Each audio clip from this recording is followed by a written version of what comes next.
I worked for Ronald Reagan, and I remember when he spoke to the American people, there was always a level of trust between the president and the people.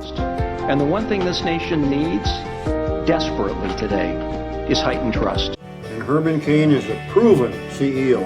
Herman Cain reminds me of Ronald Reagan, and I knew Ronald Reagan. It is time for us to realize that we're too great a nation to limit ourselves to small dreams. Who to trust, Al Gore's Texas cheerleader or the one who stood with Reagan? Newt stood with Ronald Reagan.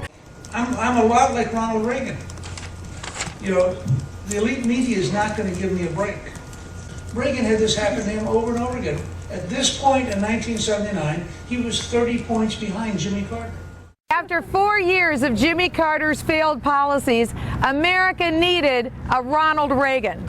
And I think we're going to show them in New Hampshire, the same New Hampshire that voted for Ronald Reagan in 1980. But for New Hampshire, we would not have had Ronald Reagan.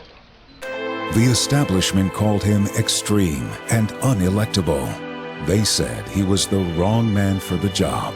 It's why a young Texan named Ron Paul was one of only 4 congressmen to endorse Ronald Reagan's campaign for president. Ronald Reagan flew this plane. I served during the Reagan campaign with people like Jack Kemp and Art Laffer. Ronald Reagan. Ronald Reagan. Ronald Reagan. Ronald Reagan. Ronald Reagan. President Reagan. President Reagan. President Reagan. Ronald Reagan. I'm with President Reagan. If President Reagan were here. President Reagan. We're in the Reagan Library. Ronald Reagan. Ronald Reagan. Ronald Reagan. President Reagan. Stand in the Reagan tradition.